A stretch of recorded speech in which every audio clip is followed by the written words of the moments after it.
Hello everyone, welcome back to the session. Welcome back to Shiksha Niti. और आप लोगों के लिए national U law university Jodhpur के पीएचडी एडमिशन्स के वैकेंसी आउट हुए हैं, जिसमें आप लोगों के 33 सीट्स अवेलेबल है। तो मैं आप सभी लोगों को क्या क्या एलिजिबिलिटी क्राइटेरिया है, लास्ट डेट कब है, कितना फीस है, एलिजिबिलिटी, आपके एडमिशन प्रोसेस, सब कुछ मैं डिस्कस करूंगी। तो इसीलिए एंड तक जरूर देखिएगा। सबसे पहले वैकेंसी डिस्कस करते हैं। आपके नंबर ऑफ सीट्स पीएचडी का यहाँ पर 33 सीट्स अवेलेबल है, ठीक है, जिसमें से आपका 12 सीटें आपके जो है पीएचडी इन लॉ में निकली है, जिसमें से 10 इंडियन नेशनल का और 2 फॉरेन नेशनल का है। और उसके साथ साथ PhD in humanities and social sciences जैसे कि economics, political science, sociology, history and English, इसमें भी 12 सीटें निकली है। और पीएचडी इन मैनेजमेंट, इसमें 5 सीटें निकली है। और पीएचडी इन इंश्योरेंस जो है उसमें भी 1 सीट्स निकली है, ठीक है। और उसके साथ साथ अब मैं एलिजिबिलिटी क्या है, एलिजिबिलिटी क्राइटेरिया के बारे में डिस्कस करूंगी। जैसे पीएचडी इन लॉ करना है तो आपको एलएलएम या फिर इक्विवेलेंट लॉ डिग्री जो है 55% मार्क्स के साथ होना जरूरी है। और 5% आपका जो है रिड्यूस है आपके जो है अनरिजर्व रिजर्व कैटेगरी जो है उनके लिए, जैसे कि SC, ST, OBC, non creamy layer, disable और इकोनॉमिकली वीकर सेक्शन उन लोगों का।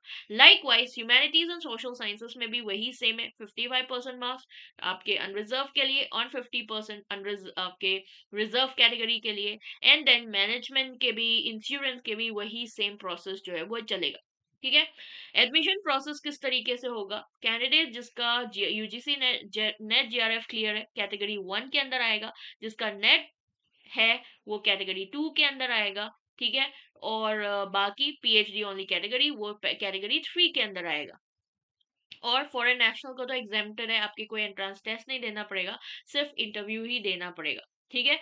और आपका जो वेटेज है 30-70 रहने वाला है, यानी 70% वेटेज आपके जो ये आपका जो है PhD program UGC NET JRF के लिए जो है, आप जो अगर फेलोशिप सबमिट कर रहे हैं तो उसका 70% वेटेज आपका यूजीसी जीआरएफ से होगा। एंड 30% जो है वो आपका इवैल्यूएशन, आपका प्रेजेंटेशन, आपका रिसर्च प्रपोजल, आपका इंटरव्यू उस बेसिस पे ही होने वाला है, ठीक है।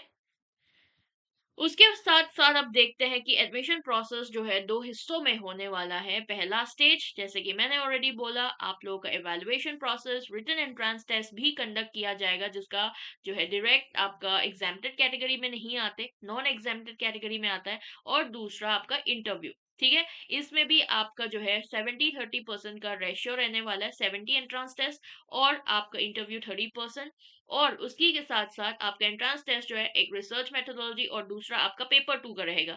जो भी आपका पेपर 2 है तो 50-50% में डिस्ट्रीब्यूट किया जाता है ये भी, ऑलराइट।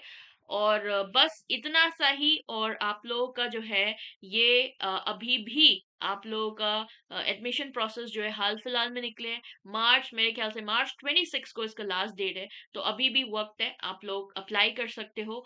और बहुत अच्छा यूनिवर्सिटी भी है, ठीक है। और इसी तरीके से हम मिलते रहेंगे हमारे और सेशंस में। पीएचडी अपडेट्स हो, असिस्टेंट प्रोफेसर की वैकेंसीज हो, या फिर पॉलिटिकल साइंस की क्लासेस हो, या फिर पेपर 1 की, तो इसीलिए आप लोग चैनल को जरूर सब्सक्राइब कर लीजिएगा। Bye bye, take care and thank you so much for watching.